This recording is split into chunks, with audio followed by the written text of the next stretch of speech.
WESH 2 News starts now with breaking news. Right now at noon, thousands of people scatter after a mass shooting in downtown Orlando. 2 people are dead and several others are hurt. We have team coverage for you this afternoon. Sheldon Dutes is at the hospital with how the victims are doing. Bob Hazen is downtown where the shooting happened as police question the 17-year-old suspect. And Justin Schecker is here looking at security changes in downtown. We're going to start with you, Sheldon. You're anchoring for us live at Orlando Regional Medical Center. Sheldon, you've been out there for hours checking in on those victims.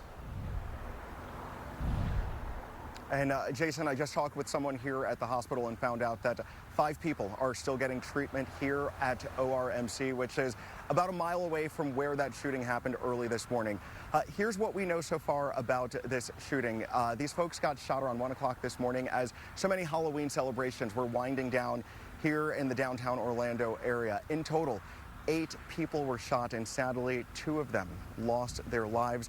We've got the ages of the victims pulled up for you on your screen right now. You can see that they range in age from 19 all the way up to 39. Now, another person was brought here to the hospital, a 19-year-old woman who got injured. She got trampled when all those people were running in that video that we saw just a little bit ago.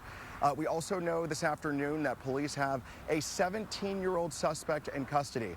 Our team coverage continues with Bob Hazen. He is live near the scene of where this shooting happened. He's been working to find out more details about this 17-year-old that's in custody this afternoon. Bob.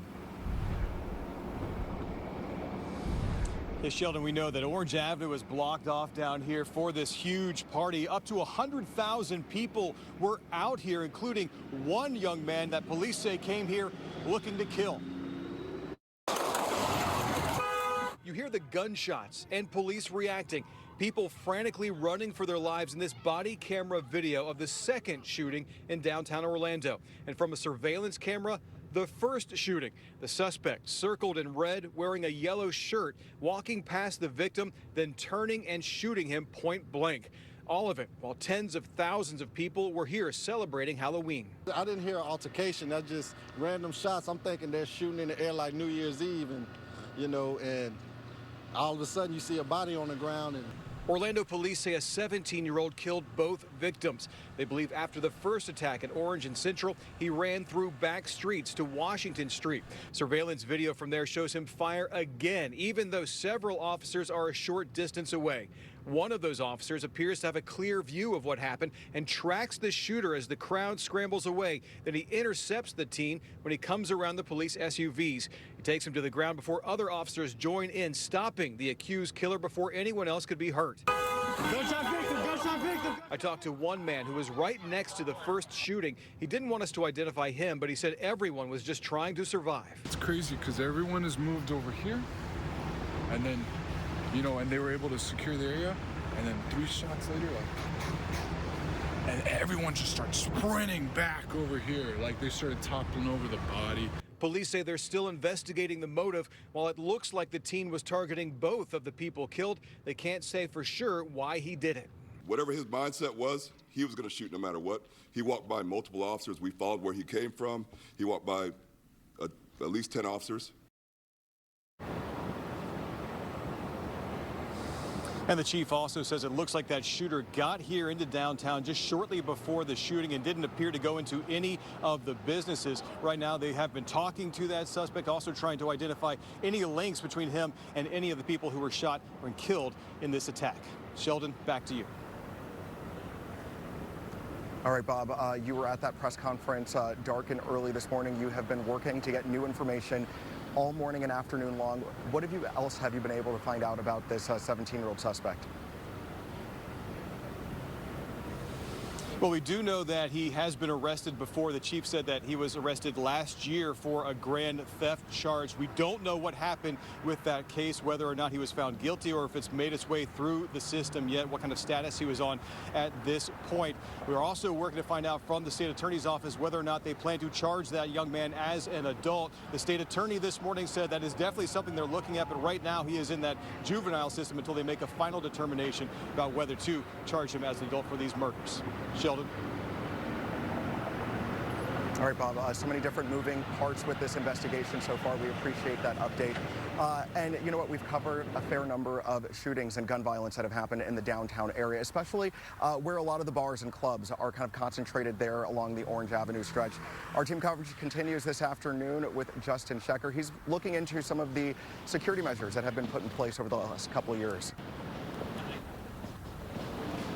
Sheldon, good afternoon. We're at the intersection of Wall Street and Orange Avenue. Shots were not fired here overnight, but back 2 summers ago, a shooting in this location that injured 7 people prompted the city to implement new security measures. This is one video from that similar chaotic situation that unfolded in this busy nightlife area 2 years ago. Shortly after the shooting, Orlando Mayor Buddy Dyer announced the city would expand its controlled entry program like it has during holidays and major events.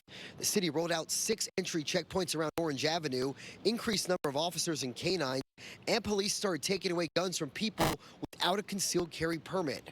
At the time, Mayor Dyer said he wished he could make it a weapons-free zone, but the state legislature stood in his way. During the early morning press conference, Chief Eric Smith explained the weapons screenings went away when the state's permitless carry law went into effect last year.